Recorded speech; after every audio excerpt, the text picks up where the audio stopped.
There's only one thing that's running through my soul, and that is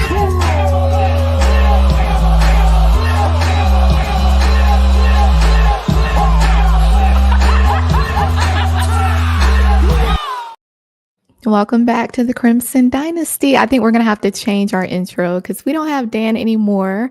But as some of y'all know, we do still have JB. Dan is doing a new thing as far as recruiting here on the network, so you can check him out there. Like I said, this is the Crimson Dynasty. We're one of the shows here on the Bama Standard Network. My name is C'Chi. I'm the host here, and we also have JB, who's an awesome co-host, and he's a part of other shows as well on this network, and then he has his own. So he'll mention that towards the end of this episode. We do have a lot to talk about though, so be sure to go ahead and hit that like button and go ahead and share the video as well as subscribe if you haven't already. But before we get started, I do want to shout out one of our sponsors, Limestone Company. We always tell you that if you want to add a beautiful natural stone in or around your home, don't settle for subpar materials. Check out Limestone Company's selection of natural stone products to meet all your needs. They're located in Oneonta, Alabama, which is one of the oldest and most trusted sources in the state. So contact them today. Tell them that we sent you by using promo code the Bama Standard to receive 10% off of your first order. And if you're watching us on X right now, be sure to head over to our YouTube and search the Bama Standard and subscribe so that you can actually engage in our live chat, because we do have our Q&A coming up towards the end. But to kick stuff off, we do want to mention Jalen Milroe. We'll start with that because I think that this is something, it's actually been a couple of things that we're going to touch on. One thing in particular, there's been some NFL scouts who have basically been saying since the draft that they believe that Jalen Milroe is going to have a similar rookie season to that of Lamar Jackson. And one thing that they're saying is that, you know, it's obvious that there is some development that's needed, but they believe that he actually has a higher ceiling than Lamar Jackson. And so with that being said, during this off season, he's actually been using something that I'm quite familiar with, virtual reality. I used to work on that with some projects a few years ago, and so what I've heard is that he's been using it to improve his decision making, being able to improve his vision, on-field vision, and so things like that, where he's actually trying to, you know, build up on the fundamentals, and then also building rapport in the locker room with his teammates. So I think that's a good thing. And JB, I want to get your thoughts, but before I ask your opinion, you know, you think about Lamar Jackson and just, you know, when he was initially drafted and how he played behind Joe Flacco. I always call him Flacco. I know y'all probably call it differently, but I call it Flacco. And he was the starter, of course, and Lamar Jackson basically then come in until Flacco got injured. And he played, I think, in about 7 games in the 2018 season. And he did pretty well. I mean, he, you know, I think they went 6-1, and he had a pretty good season. And then, of course, he ended up, you know, doing pretty well later on in his career. And, you know, when you talk about a ceiling, that's something that I've been thinking about, because, you know, people kind of use that same terminology with Jalen Hurts. And of course, you know, we know that he doesn't have a ceiling either, but it just sounds like what the NFL scouts are saying is that, you know, with you see how Lamar Jackson played behind Flacco, and he had like over 1,200 yards just within a few games, 6 or 7 games at the end of that 2018 season. And so you look at the guys that Jalen Milroe is going to play behind, whether that's Sam Darnold, Drew Lock, and then you also, one thing that caught my attention, and I want to get your thoughts on this as well. There's been a few coaching changes, because we know that, you know, we just got Coach Grubb from the Seahawks as our OC, and Scott Huff was the O-line coach at the Seahawks. Of course, he was from Washington as well, but just a few months ago, they've had a lot of changes at Seattle. So they have Kubiak as the offensive coordinator. You have Janico as the QB coach, and they also have a new O-line coach. So Coach Huff actually moved on to the LA Rams. And so with the coaching changes, and even something that Coach Kubiak mentioned, basically saying how he wants to have a balanced offense, it makes you think about, you know, kind of how his expectation is not just to have a running quarterback, but, you know, having a solid passing game. So I want to get your thoughts before I move on with Jalen Milroe coming in, playing under Coach Kubiak as the OC. You have Janico as the QB coach, and then you have, you know, a new online coach as well. I think Coach Benton. What do you think with all of this? Like, one, do you agree with the sentiment that Jalen Milroe may have a similar rookie season to Lamar Jackson? especially playing behind Darnold and Drew Lock? And then two, what do you think about these coaching changes? Do you feel like that may be more of a fit for Milroe? Because all three of them came from the New Orleans Saints. Yeah. So for your first point about Jalen Milroe and the Lamar Jackson comparisons, I think for the most part they're talking about the skill sets. Like when they looked at Lamar Jackson when he came in from a college to NFL, a lot of those people doubted him. They said, well, he needs one particular GM, I cannot remember his name, said Lamar Jackson should switch to running back. He actually said that in the draft evaluation. That's what some people, including Bama fans, were saying about Jalen Milroe. He should switch to running back. He should try a different position. But all it takes is for one GM and one coaching staff to believe in you, right? And that right now it's the Seahawks. They believe in Jalen Milroe. And from what I've seen, it's only been, a month since the draft. And from everything I've seen, all the clips of him, even the social media stuff, it seems like he is like going to be like the superstar of that team. No shade on Sam Darnold or anybody else on that team, but Jalen Milroe, his personality, the way he comes off, his aura, so to speak, like the kids say, Milroe's got it, man. You see him in that uniform, you see just the pictures and the videos of him, right? So he comes off as a likable guy. Lamar Jackson is another quarterback that has aura about himself. You see him and you see some similarities. This is not even talking about the play on the field. This is about, how they present themselves. Now, what I will say about his situation, Sam Darnold's getting paid $100 million. He's not going to sit on the bench unless he gets injured, right? So they've signed him right before the draft, big contract. So I don't necessarily see Jalen Milroe starting. I don't see him starting unless an injury happens. Now, QB2 between him and Drew Lock, I can see him beating out Drew Lock for that QB2 because Drew Lock has played 4 or 5 years now, and he hasn't really taken the rings from a quarterback to be a starter. He had a good bit in the Broncos, but it didn't pan out. So he's a quarterback that, he's got a little experience. Maybe he can give him a good fight for QB2 if we need him. So I can see Jalen really being QB2 going into the season. If anything happens to Sam Darnold, hopefully Jalen will be ready to go. He's in a good position where he's not forced to go out there right now. He can sit back there and learn. And I like what you said about the VR virtual reality thing. Yeah. Don't you wish Bama would have had that last year? I don't understand. I mean, you invest that much money into upgrading the facility. How do you not have that? Like, that behooves me right there, because if he says, man, I like this thing, I'm actually learning how to read, and it's kind of like how a lot of people play. Like you see, a lot of those players, they play Madden, they play video games, and it's like a simulation of how they see it on the field as well. And you can see a lot of those players are very good at Madden, not trying to make it the same, but virtual reality, where they do that. I mean, if that can get him to lock in and see the field better, then you know what? Sky's the limit. Yeah. Sky's the limit, because I feel like he has all the attributes. He has the strong arm, he has the legs, he's powerful. I mean, if he could just see the field, the sky's the limit. Same thing with Lamar Jackson. He had those same issues early on. Man, you see Lamar Jackson, he's a hell of an athlete, right? He can throw the ball, but can he see the field?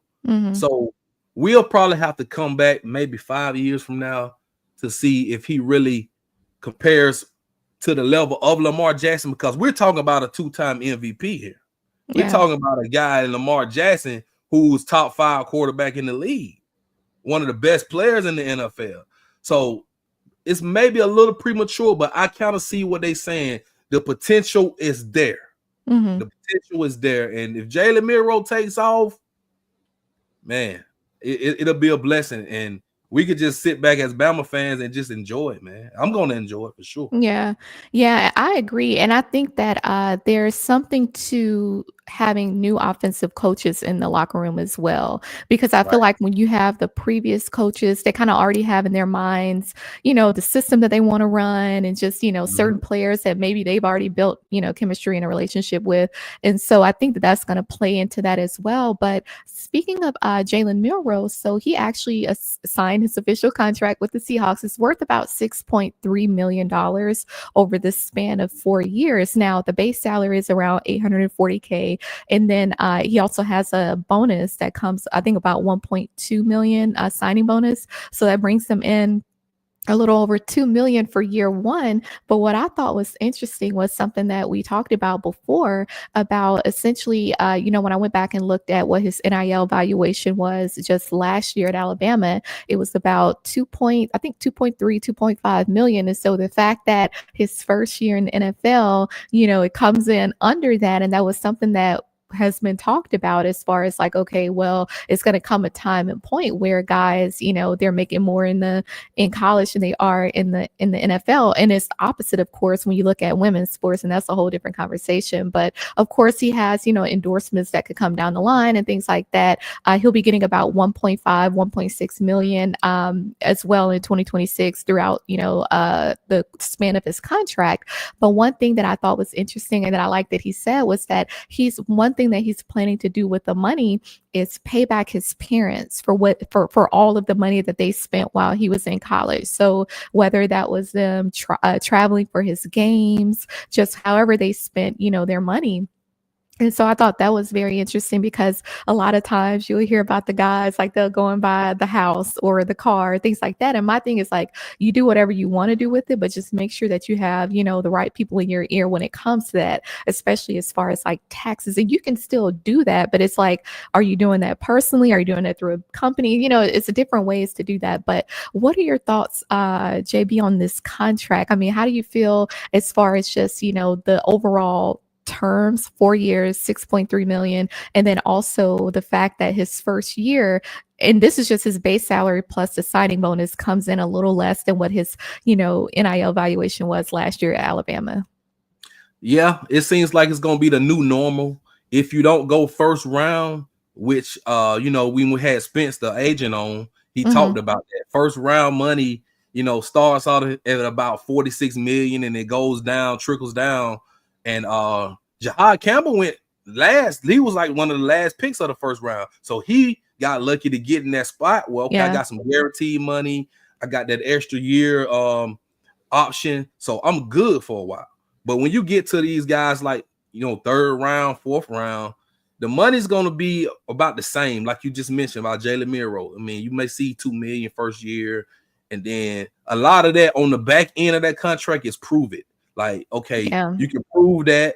Maybe we'll re-sign you, and then you use that for negotiation. But it's gonna be the new normal. Like, if they are superstars in college, and we see a lot of guys. I mean, look at Will Howard. He won a national championship, and he got picked in the 6th round. Yeah. I mean, you look at that. So what you do in college, how much you win in college, doesn't mean anything with your draft stock. They're going to look at you as a totally different player. How can you help my team? How can we use you? What skills do you possess to help our team at the next level? Not how many games you won in college, not how many championships you won. So with that being said, I mean, you got some guys like we talked about Carson Beck, who went to Miami, $4 million, whatever the money was. It's more money than he probably would have made if he would have got drafted 4th, 5th round. So there you go. I mean, Milroe had a year. Maybe if he would have came back, he would have got more money. But, I feel like he did the right thing. But just a lot of these guys are going to have to make tough decisions. If you're not a first round, high second round pick, you're not marked to go high.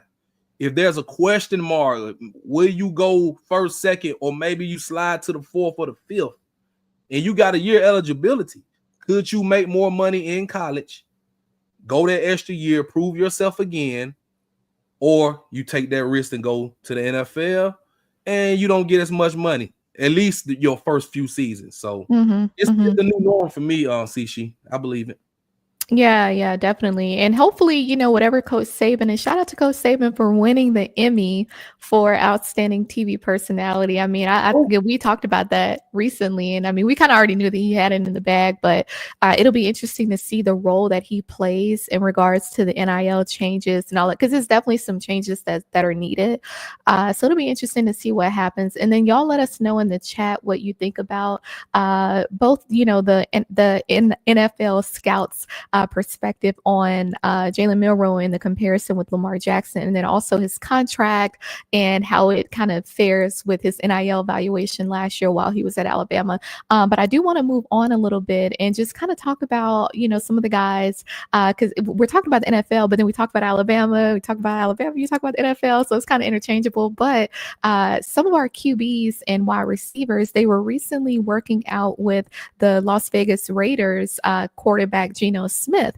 And this is quite interesting. So all three of our scholarship quarterbacks, so Ty Simpson, Keelan Russell, and Austin Mack were there. And then you also had Jeremy Bernard, Rico Scott, Derek Meadows, and then Isaiah Horton as well. They were all a part of that workout. And so, I think it's interesting them working out with Geno, because when you look at just kind of what Geno went through, so he was drafted in 2013, New York Jets. He had a really rocky start the first few years, and he kind of moved around a bit. But what was very pivotal for him was when he went to the Seahawks, of course. And then when he got there, he was actually playing behind Russell Wilson. And it wasn't until Russell Wilson was traded to the Broncos that Geno Smith went completely off, threw for over 4,000 yards, 30 touchdowns, had a Pro Bowl season in 2022. He went completely off. And so when you look at it from the perspective of, you see a guy come in 2013 to the draft, bounces around, has, some rocky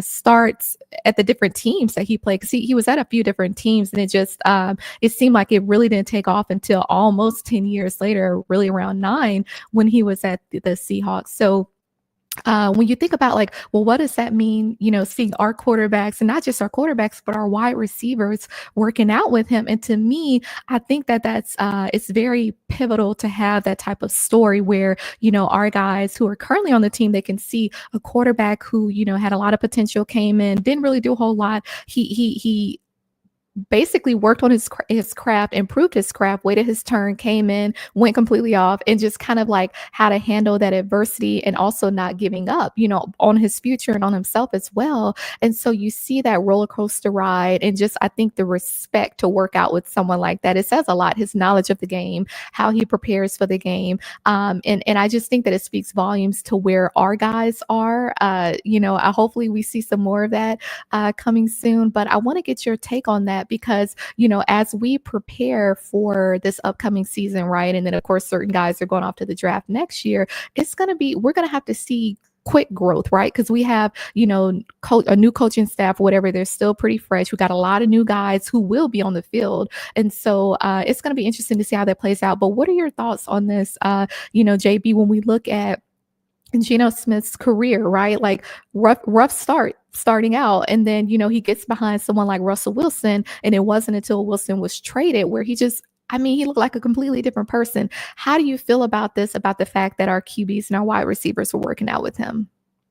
It's a good look, and it's great for this time of the year, right? You're fresh out of spring camp, all that's done. So you never want to just be stagnant. You want to keep getting better and working with those NFL guys. And it wasn't just Geno, it was also some of the wide receivers for the Raiders as well. So some of those guys were out there. So I mean, for them to be locked in with some professional wide receivers and quarterbacks, it just tells you that they're serious about getting better, making themselves better and learning from those guys. Because you mentioned Geno Smith, man, he's been in the league 10, 11 years. Just got his big payday, so, and he's out there working too. He's out there working with his guys that, because they got some new receivers. Also, I can't think of his name. Isn't that where Isaiah Bond ended up going? Was that Isaiah Bond, or he might be there? I know Deontay Thorne is there from that Yeah. was with Tennessee because I saw him on the picture as well. Uh-huh. But yeah, I mean, it's good because you see this a lot. And also, I forgot let me mention Ryan Williams working out with Devontae Smith. I saw that today. So they're working out too. So it's all good when you get to work with these NFL guys. I mean, a lot of them are on OTAs now, early spring training camps or whatnot, mini camps. So you got that mixed in with these college kids in this little dead period before, summer or whatever. So you have to keep yourself in shape. You have to, challenge yourself.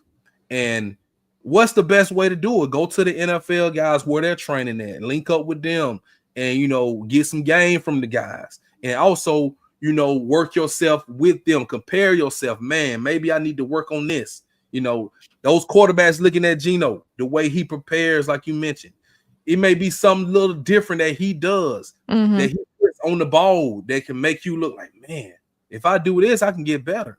So, I mean, it's always a great look for that to happen. And, it's good to see. I mean, you see Bama players and you see they post the gas station pictures and stuff, and they post the pictures, with the new cars and the jewelry. Yeah, but it's good to see them working out. Yeah. So I would rather see them working out, and when I saw this morning, when I saw Ryan Williams and Devontae Smith getting in, working out, weights and all that, I said, okay, there we go. Fly Eagles fly. I'm just saying. I mean, and similar body types, both of them slim. True. So I mean, there you go. So, and I also thought Ryan Williams need to get a little stronger too, because he's slim guy. Same with them. They said the same about Devontae Smith. He comes in above 60, soaking wet, but he takes him, gets up, and he's been in the NFL and still, he's great. Devontae Smith is great, and he's still in the same frame, same size. But I mean, he's strong though. Yeah. So. But I like it. I looking at, and I saw something else about Ryan Williams. Also, a video of him saying, very confident. He's going after the Heisman Trophy and a national championship this year. Yeah. So I like it. Oh yeah. Say that. Look, I'm not playing with y'all. Like, Alabama is winning at natty. It's been too long. Like, I don't know what these other schools are used to, but we don't go this long without a natty for even football, basketball, I don't care what sport. Like, it's time. It's showtime. 5 years. It's too long. Yeah, man. 5 is the number of grace. So 5 is the number of grace. Nah. I think it's awesome, and it said, like you said, it says a lot. Not just with Geno, but some of the receivers for the Raiders as well. Yeah, Bond is with the Cowboys. I'm trying to remember which one ended up going to the Raiders. I got to think about that. But drop in the comments y'all's thoughts on this, as far as, Ryan Williams working out with Devontae Smith, and then our QBs and some of the other wide receivers working out with Geno Smith and some of the other Raiders. So drop what you think. And then we do have the live Q&A coming up in about maybe 20 minutes, something like that. So go ahead and drop your comments and your questions in. But before we move on, I do want to shout out our other sponsor, WhitwellSports.com. We always tell you that your game day is not the same without a title towel. So visit WhitwellSports.com and make sure you use promo code STANDARD to receive an exclusive discount. So shout out to them. They're always showing love. We really appreciate it. Now, I do want to move on to our upcoming season, right? So first game, we travel down. We got to play Florida State. And Mike Norvell, their head coach, he recently shared his thoughts on this matchup, and just and not even just him, but also Coach Womack, our defensive coordinator. So Coach Norvell, he was basically saying that, college football is a lot different now. Basically, every snap matters. And what he expects for his team is for them to come in and be prepared, and for them to understand the importance of the season opener. And he was saying how he believes it's going to be a full capacity stadium. I saw like some of the tickets already up there, soon gonna be hitting 500 for like the worst seats possible. So it's gonna be a big one. But one thing to keep in mind, we know former Alabama running back Roydell Williams, he'll be returning to Florida State, and then also they have the quarterback from Boston College, Thomas Castellano, that'll be joining. And if we remember, Boston College, they gave FSU a run for their money last year. Like Castellanos, he looked really good. And of course, they have Bill O'Brien, Boston College. They have Bill O'Brien as their head coach. And so it's going to be really interesting to see because Castellanos, he was good with his legs. And that kind of ties into the comments that Coach Womack had made. Because basically he was stating that, you see Castellanos come in and that he's a very athletic quarterback. And another thing to note as well is that Gus Malzahn, he's going to be at Florida State. And so Coach Womack was saying, I know how Gus likes to utilize the run game. And he said that, Mike Norvell, he does the same thing. And so these are the things that we're going to have to be aware of and that we all have to make sure that, we have that in mind as far as the game plan. And so that, and I want to get your take on this, JB, and y'all drop your comments in the chat as well, because a lot of times, like when you hear these interviews and you read these comments, you sometimes read between the lines. So as I was reading what Coach Womack was saying, I was thinking to myself, see, what happened is that towards the end of the season last year, he started understanding what we were saying the whole season, the importance of being able to stop the run. And so if you know that Gus Malzahn and Mike Norvell wants to run that ball with Castellanos, he's probably going to be running that ball a lot.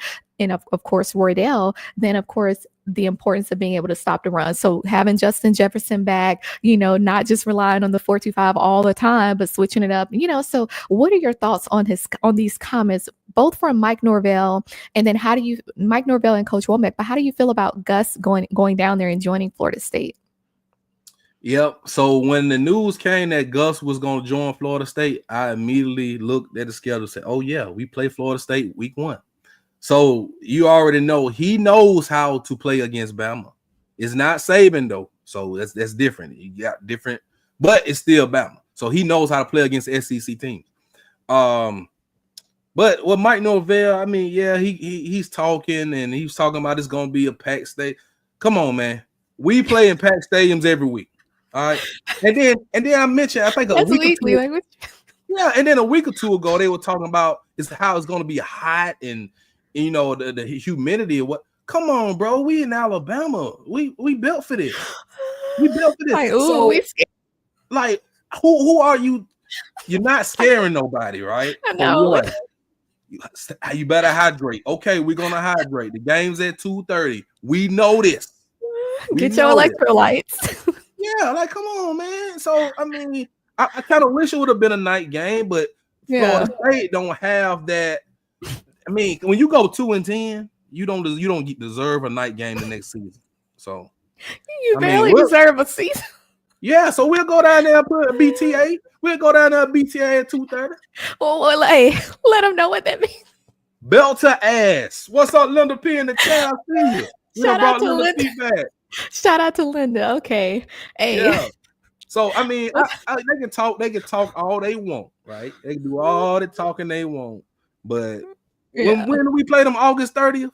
Mm-hmm.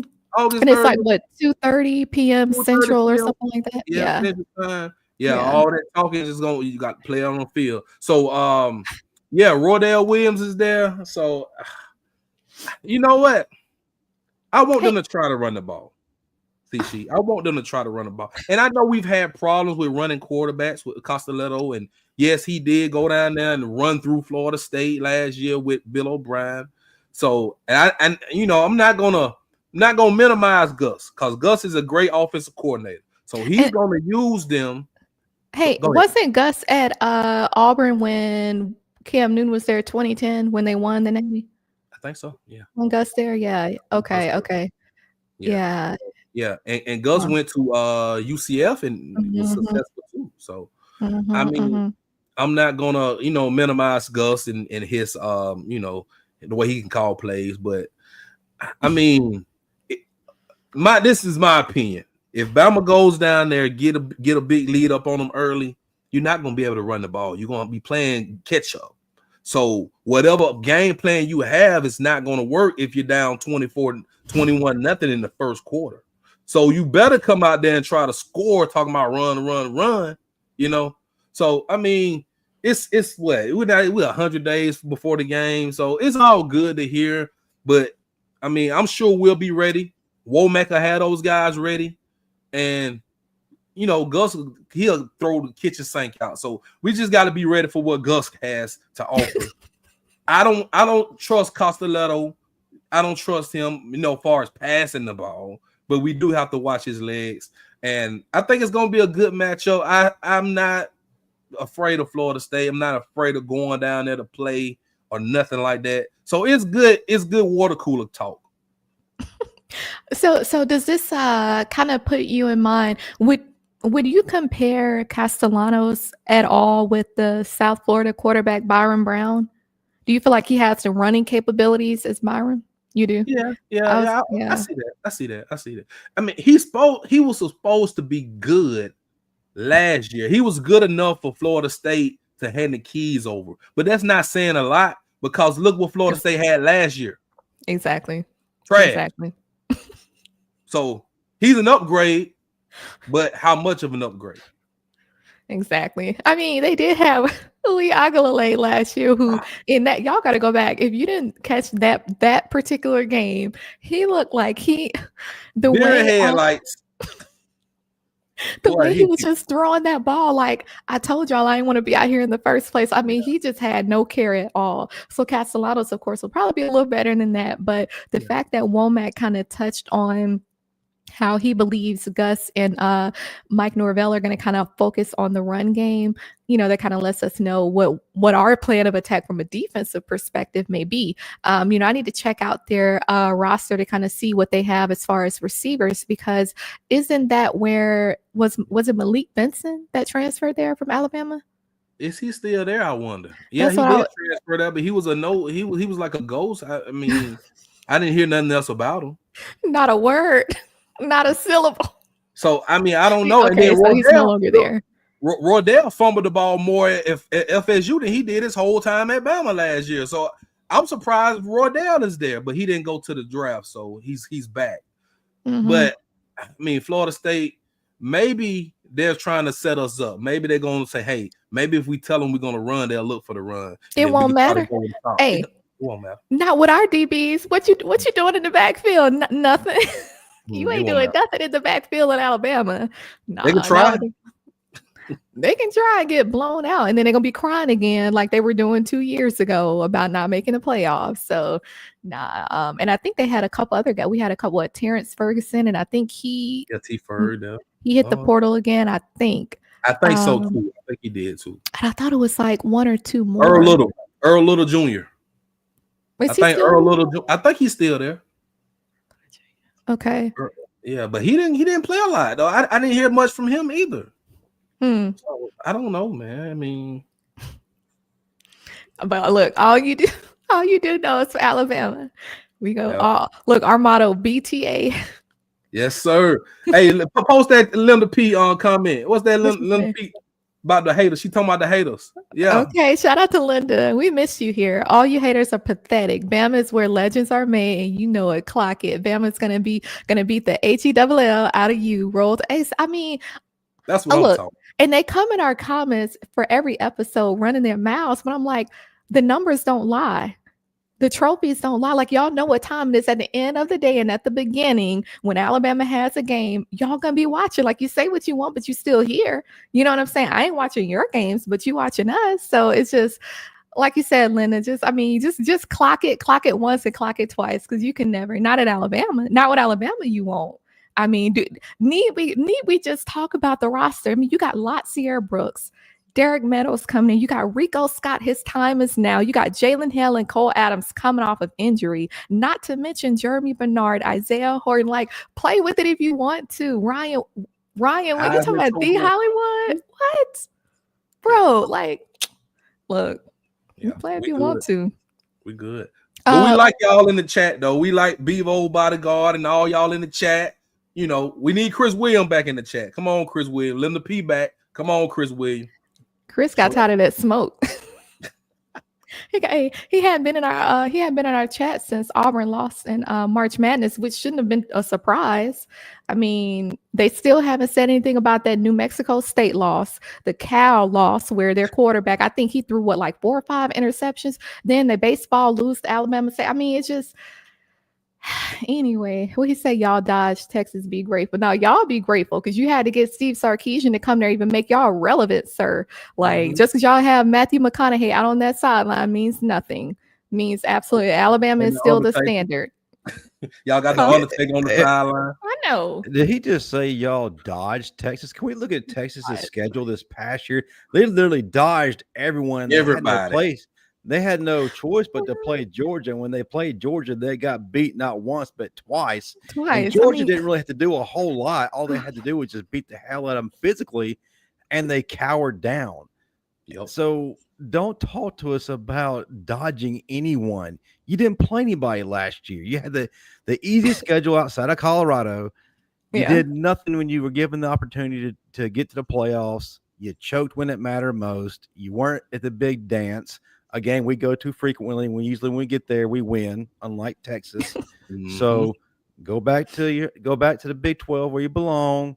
And maybe you can play Coach Prime and BYU and whoever else is populating that conference. Look, but have the audacity when they played Georgia to be out there like little.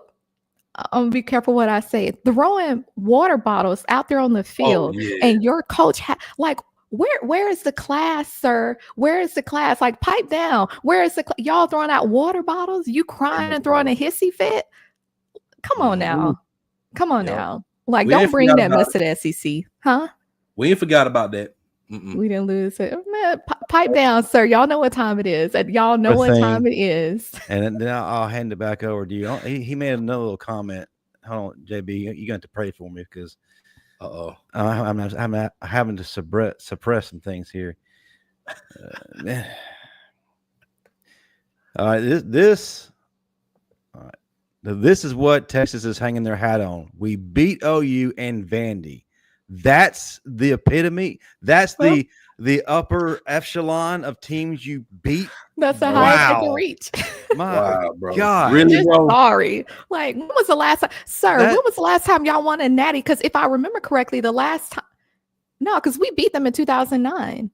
Did they won a natty in 2005? Okay. And he said that Nick Saban ain't walked through the door. Where Vince Young ain't walked through that door either, buddy.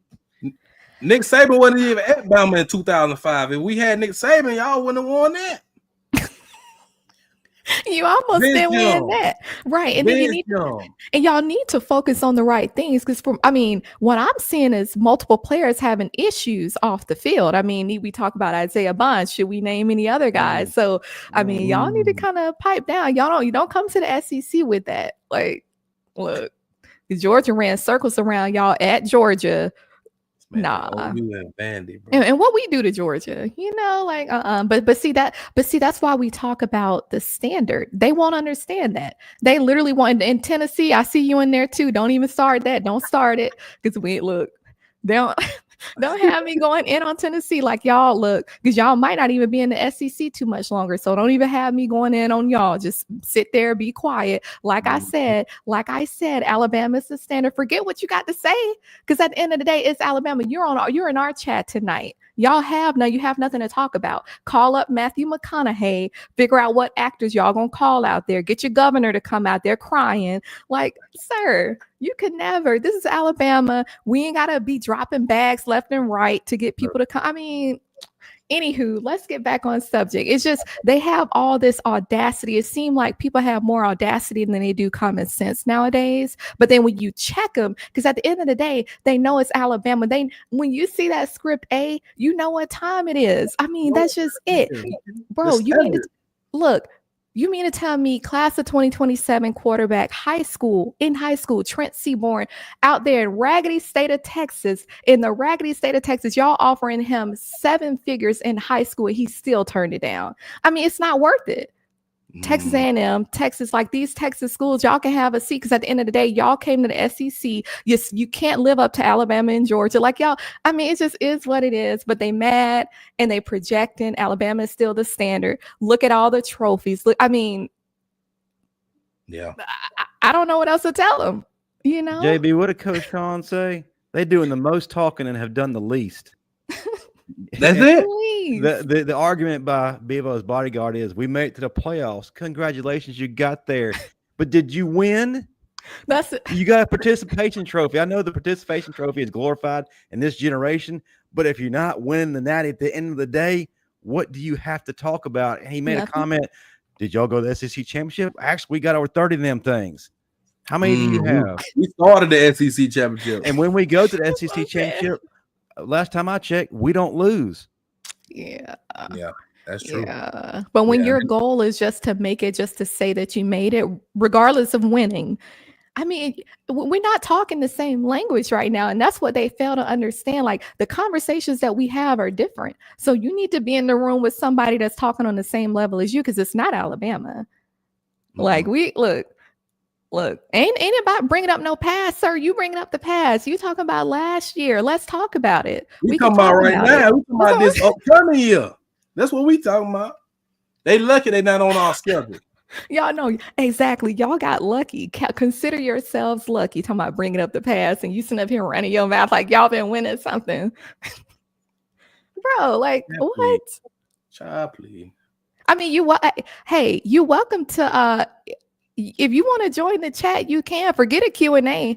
We can tap him in and we can have this conversation.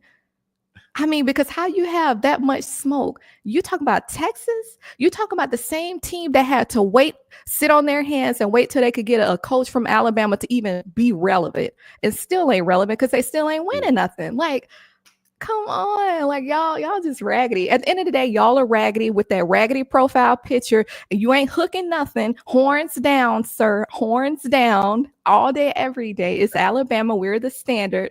Right. Sit back, ask Texas A&M, because just like them, their goal is to try to so-called beat Alabama. You still ain't going nowhere. It ain't gonna take you nowhere. So your goal, you set your goals on, oh, we just want to make it. No, sir. Our goal is the natty. That's the standard. Like, we're not talking the same language. Preach. I don't know. I mean, it's like you talking to a dead horse, because they won't understand anyway. So, anywho, I mean, you're welcome to. You can join us if you would like. He don't have the nerves. He don't have the mitigated goal to join. Not at all. Okay. Let me move on. I was not planning to. With him being in the chat and saying all that, I'm glad that the Bama fans in the chat, y'all lighting into him. You got to let him know, and I appreciate the Tennessee ones being a little quieter, because y'all don't want us to get on y'all's case. We love it though. We do. Keep going. We do. The easiest schedule in the conference. Who did they pay off for that? That's the question. Yep. And they're gonna run it back again this year. I think it just reversed. They just go to this time they gotta play Vandy at home or whatever. Yeah. Anyway, I mean, we'll see what they do this year. They just want to have a seat at the table, and you cannot. So just pipe down, sir. Anywho, while we talk about greatness at the University of Alabama, see, we don't just talk about football. We got other sports as well. So let's move on to that. So let's talk about golf, right? So we had a former golfer that played at Alabama actually tie as second place in the PGA Championship that concluded this past weekend. His name is Davis Riley, and he did really well. He played for Alabama 2015 to 2019. He was actually recognized as the top collegiate golfer in the nation when he entered his junior year, and so he opted to skip his final semester, and he went pro in 2019. So shout out to Riley for going to the PGA Championship, tying in second place. That's just another. I mean, that's just what we do here. Like I said, it's the standard. Greatness is the standard. These other schools don't understand it. They mad and they in their feelings, but you can stay in your feelings because it's just what we do. Shout out to our softball team as well. Our softball team just took down Virginia Tech 3-2 in the Tuscaloosa regional final. We're headed to the NCAA Super Regionals. I'm sure Texas probably can't say that. This is our third consecutive Super Regional appearance and 19th overall. So our series actually kicks off at Oklahoma May 23rd and 24th.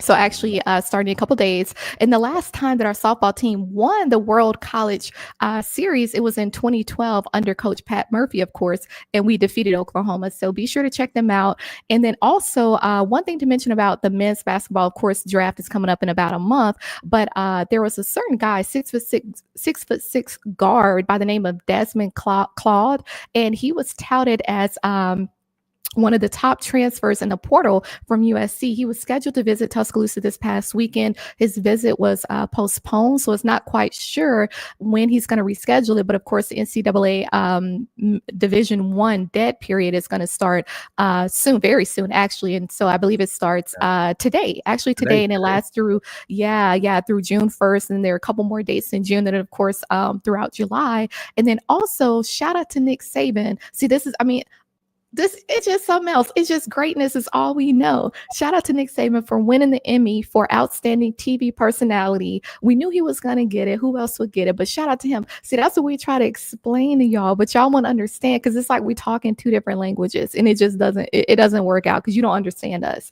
So JB, what are your thoughts? Shout out to our golfer, Riley. Shout out to our softball team. I mean, just going in. Yeah, so Nick Saban, man, shouts out to Pat McAfee for bringing that out of Nick Saban. Because if you watch them every morning when they was on College Game Day and how Pat McAfee had Nick Saban out there cussing and eating off the man, he was just out there living his best life on College Game Day. So we got to see the real Nick Saban, not Coach Saban, the real person Nick Saban. So it was great. And he deserved that Emmy, man. That just adds something up to the trophy case. Let Miss Terry, I'll get at the Miss Terry. Just get to Miss Terry. Say, hey, do what you want with that. Put some flowers in it or whatever you want to do. That's what I would do. Make an old flower vase out of that. But I think that's great, though. I think it's great. And also I like the fact that the dead period that we have time for Desmond Claude. We got time to get the money up for Desmond Claude in the dead period because we got to get that money up. The basketball team, I don't know what's going on, what's the hold up, but it's a good thing that visit got pushed back a little bit. Yeah. Because we got time to get the money up now. Right. And then you'll have one of these insane Texas fans that'll sit back and be like, oh, well, he could come our way. We'll drop the bag. That's the thing. I mean, like I said, we not the same. We got bag man too. We still got bag man. We make our money. We do it differently. We don't just throw money at one guy. We actually have to sit back and evaluate this thing and see what we gonna get the money to the right people. We not just throwing money at one guy because I know, like they do, arts and all that. Right. And you see when schools do that. I mean, when Texas A&M did that a couple of years, didn't produce much. Nothing. Absolutely nothing. Not a thing. They just looked up there and said, let's give the money to all the 5 stars. Yeah. And then at the end of the next year, they all were gone. So Exactly. Buyout clause didn't mean nothing because I'm sure that was in their contracts. Didn't mean anything. Didn't mean a word. But okay, well, let's go ahead and get started with our Q&A. We see a lot of talking. But some of the ones ain't really saying much. We need to see some questions. And all this talking, this jibber jabber. What we got? All right. Shout out to 5 Adam. Do you think 31 Keon Keley would be second deep in D-line? His time is now. That's the expectation. We did for him to be. It is. I want maybe like a month or two ago. We had a whole topic segment just on him. Mm-hmm. His time is now for sure. Yeah, but if you ask me, I think I want to see a depth chart. So it's super early to have a depth chart out there. But if we're talking about ability, he has the ability to be in that D line, like in the second string. I don't want to say first string because I think we are strong across that line, and I think I already know who the first stringers are going to be. So if he can come in second string and be productive, that's where you have to be productive when you get on the field to keep your spot. Yeah. And be consistent. That's the only concern with him. Yeah, I would be interested to hear Coach Womack, and maybe we'll hear more, around fall camp. But I would be interested to hear more of what he's seeing from certain guys who we've been saying, like, look, his time is now. I do see from Justin Smoke, watched him in practice, blah, blah, blah. I said he's like, yeah. Well, hopefully we start to see him and really see him produce because it's about that time. Yeah.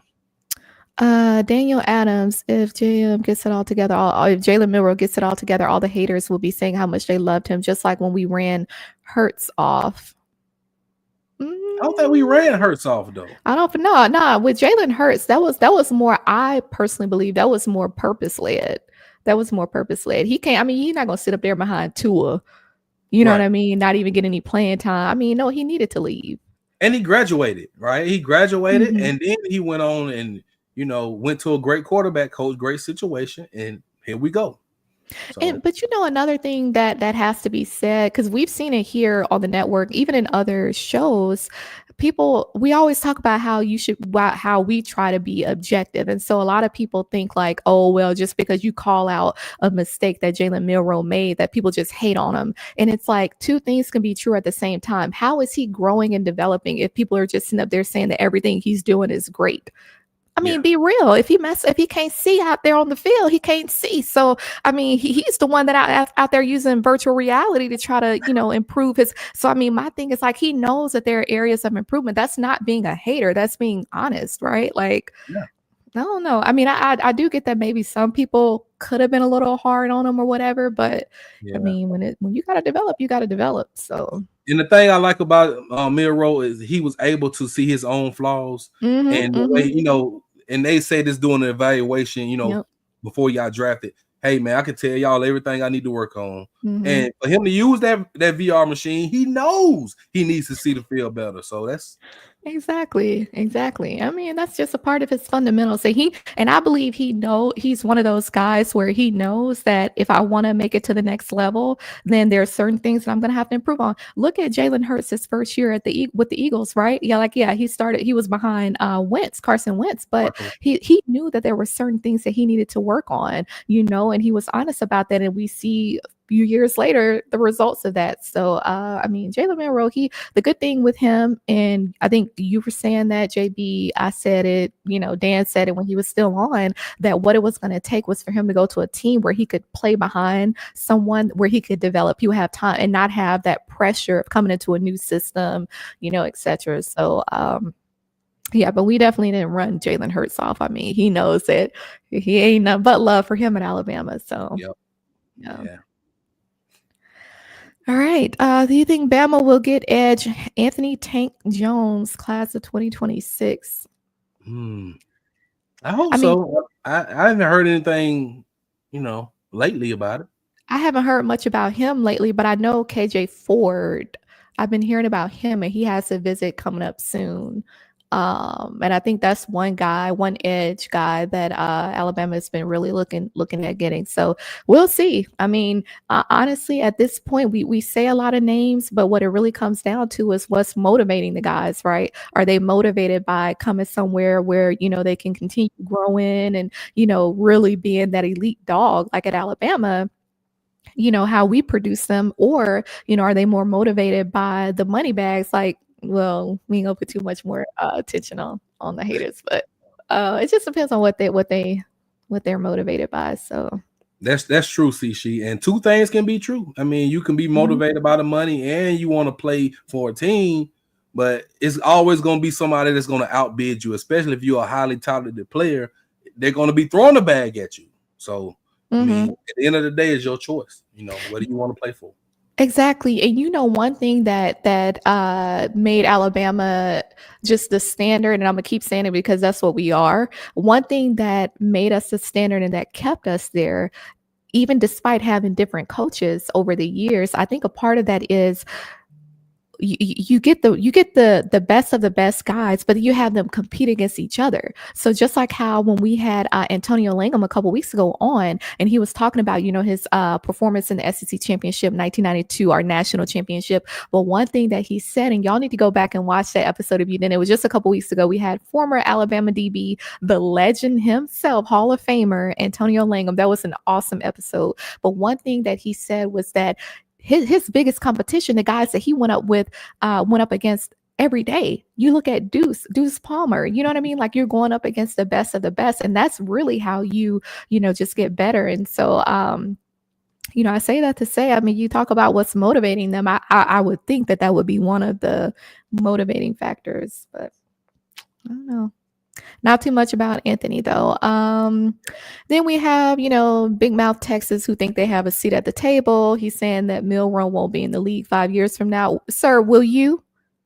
And Quinn Ewers. Now, last I checked, and I don't know if I was watching the same draft as you, but last I checked, Milroe went in the third round. When did Quinn Ewers go? Can y'all remind me? In the I think he went 7. I think he was 6, 7. 7. Mm-hmm. Yeah, I thought it was the last round. You have no room to talk. You have no room to talk. Nobody wanted to take Quinn Ewers. Nobody wanted Isaiah Bond. Y'all ain't producing. So you mean to tell me, since you want to brag about making it to the playoffs or whatever, since you want to brag about it, you mean to tell me that y'all starting quarterback didn't get drafted to the 7th round, but then ours going to 3rd, and what? That's what I'm saying. Like, huh? That's a shame. Now that you said that, that's a shame. That's what I'm saying. Like the jokes write themselves. Like, here you are sitting up here with this raggedy profile picture with this little hook 'em horns, like y'all hooking something. Quinn Ewers going the 7th round. What? But you want to talk about Milroe not being in the league 5 years from now? Sir, Quinn Ewers might not be in the league a year or 2 from now. Like, come on now. Like, you can't help but laugh because it's insane. I think some people just want attention. Texas didn't beat a ranked SEC team last year. Shout out to Henry. Exactly. That's what I'm saying. That's what I'm saying. They got towed up by Georgia. Go to Texas. Have Arch Manning out there looking crazy. Quinn Ewers looking. I mean, it's just when you're playing against actual competition, since you wanted to be in the SEC so badly. When you're playing against actual competition, I mean, that's what happens. That's what happens. So they have no dog in the fight. They don't have no Georgia Bulldog in the fight. Like, they just don't. Gonna talk about Milroe not being in the league. He going the 3rd round and Quinn going the 7th. Come on now. He barely got drafted. He barely got drafted. Exactly. Georgia had their backup quarterback and Texas still couldn't win. Like,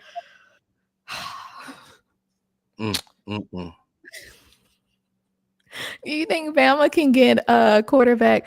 Jet Tamala, class of 2026. He's Elite 11 invite. I don't know. I mean, my thing is that we're going to have to be very strategic because you have a guy like Keon Russell where he's going to be expecting to start next year and we want him there. But then, of course, you have Austin Mack. So what happens with him? QB wise, I mean, I think we still get 2 guys, but yeah, you don't want to go out there and, it's going to be interesting, though. It's going to be interesting to see what QB we get. I know we got our eyes on a bunch, but, I mean, you got, like you say, you got to be, very careful. You want to keep Keon Russell. We want to keep him for the next 3 years, and then let him go pro, but, I don't know. I mean, I haven't seen much of Jet Tamala, but I've heard about him. So yeah, but there's one quarterback. We talked about him, I want to say last week, Anthony Colner, and he's of course class of 2026. He's from the state of Indiana, and last year he threw for about 1,900 yards, 17 touchdowns. He was at our scrimmage a few weeks ago, and he was talking about how he really liked the intensity of our practices, and he was basically saying that the physicality that he saw, he liked that. He also enjoys seeing the best players go at it, and he was saying that Ty Simpson played really well also. And so Colner is a guy that I think may be on Alabama's radar. You look at what he produced at in the state of Indiana last year. And so I'm not really sure about Jet, but that name may come up, soon. I'm sure. Yep. Something to keep an eye on. Jalen Milroe equals Lamar Jackson. Are y'all blind? I mean, are you deaf? Because what we said was that NFL scouts were comparing him to Lamar Jackson. So maybe we didn't say he equaled Lamar Jackson, bro. We say it's similarities in how they coming into the league and what the scouts are seeing. They say he has the possibility to be the next Lamar Jackson. They're not saying he is Lamar Jackson or equals Lamar Jackson or whatever. Yeah. Maybe rewind it back to the beginning. That was actually the first segment of this episode. So maybe rewind it back. Ain't nobody blind. You may be deaf, but ain't nobody blind. Yeah. That's a good Let's see. What else do we have? All right, so it's a Tennessee fan. Gus is probably more dangerous now that he can just concentrate on offense. I mean, he could be, and maybe Tennessee can concentrate a little bit more on how long they're going to be in the SEC. Because it sounds like it's a strong push to get Tennessee out. So, I mean, while y'all think about Gus, we thinking about, what's his name? Josh Heupel and everything else. And you also want to think, well, anyway, we're not going to go down that path. But yeah, who knows? I mean, he can concentrate on offense. Alabama can concentrate on the natty. Right. Because Florida State won't be in contention next year. I mean, they probably give us a good game for a half. Yeah. I mean, it's going to be interesting for sure. But you always have to be weary of Gus and his play calling. Yeah, he'll come out the gate with something slick.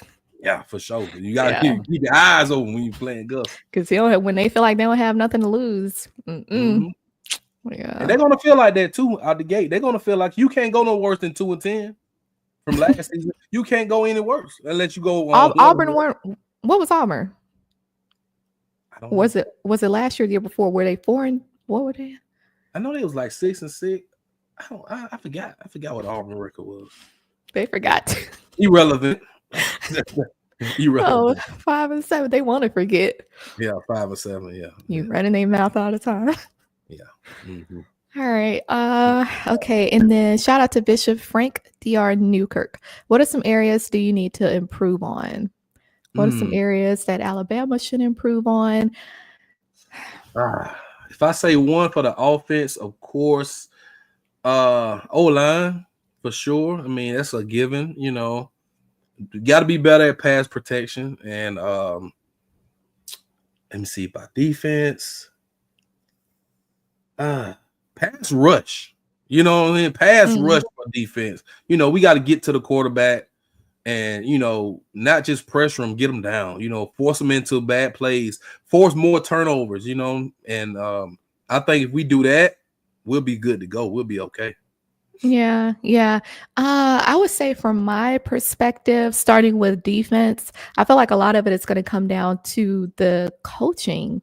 I feel like the consistency on the coaching side of things, because we have a lot of new guys that have come in, but we also have some guys who are already there. So having that experience and them wanting to come back and not go to the draft, I feel like it's going to come down to coaching and just a consistency. I want to see Womack know what to do in different situations, because it seems like he finally figured it out later in the season last year. But I mean, when you look at our game against Vanderbilt, even against, it's just, even against Missouri, South Carolina, being able to stop the run, getting off the field. And then even on the offense, I would say tight ends, because I know Coach Jabor mentioned that as far as like the lack of depth there. We have Caleb Edwards coming in. We have Jay Lindsey that's still there. Who else? Caleb Edwards, Jay Lindsey. He's another freshman.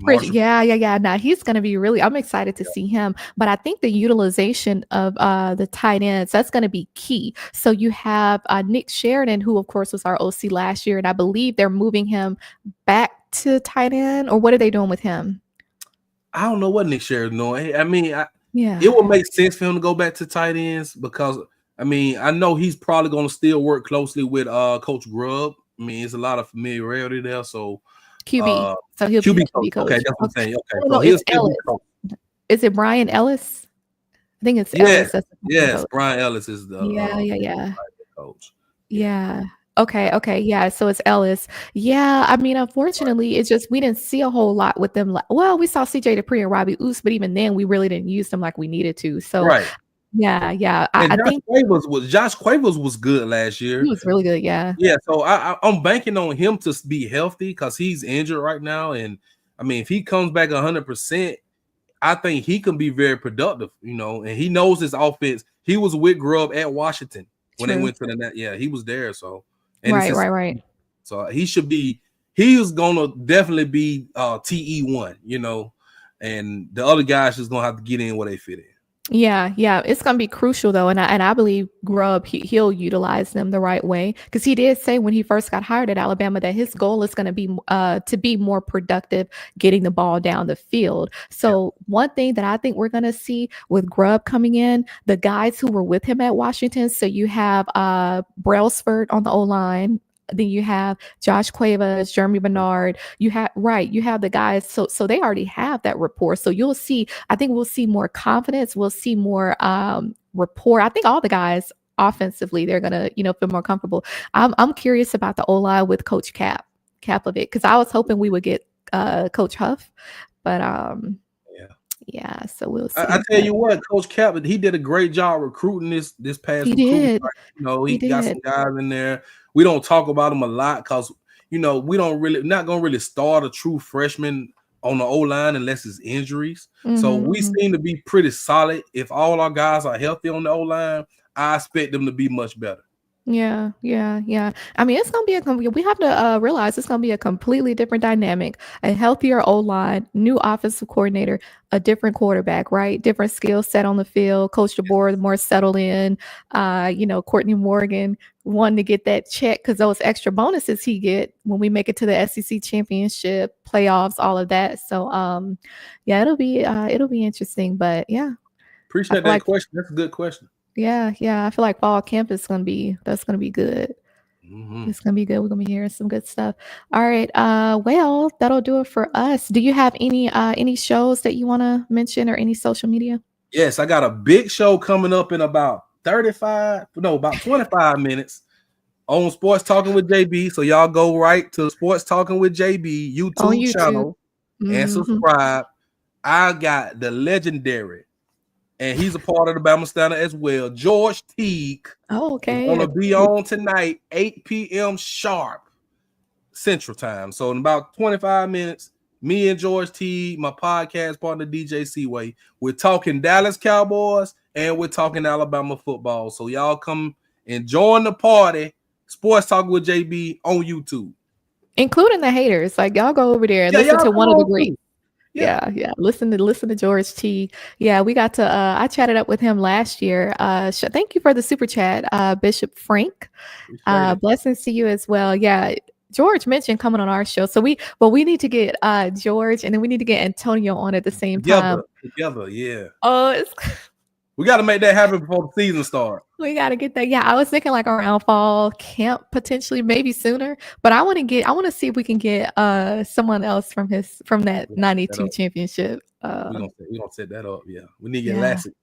Yeah, they're gonna act a fool. I didn't know that Gene Stallings was deaf in one ear. Like Antonio, he was really dropping those stories.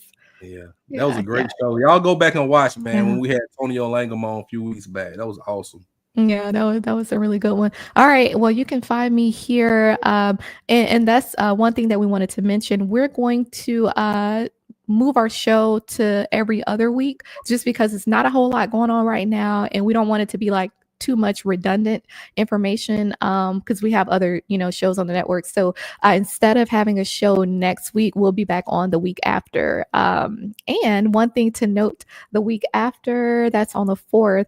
Might as well mention it now. The SEC, Greg Sankey, he'll be celebrating 10 years with the SEC. Yeah. So that's going to be a big milestone for him. I think that's a big week of recruiting, I believe. Visits. The visits, yeah. And then coming off of the visits around that May 30th weekend, and then coming into it was a couple of guys that were going to be visiting around that weekend after that too. So yeah. All right. Well, so make sure that you tune in 2 weeks from today, 7:30 p.m. Eastern Standard Time right here. And then you can find me on X at official C'Chi or on Instagram at beauty_of_intelligence. Don't be in my DMs talking about no texts or nothing else because you will get blocked instantly. We won't be talking none of that mess. It's all about greatness over here. If it ain't Alabama, we don't want to hear nothing about it. That's just if it ain't Alabama or the Philadelphia Eagles, I ain't trying to hear it. I mean, I'm just saying.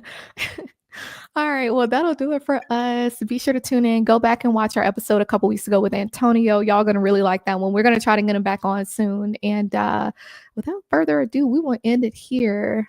Roll Tide, roll. Roll Tide.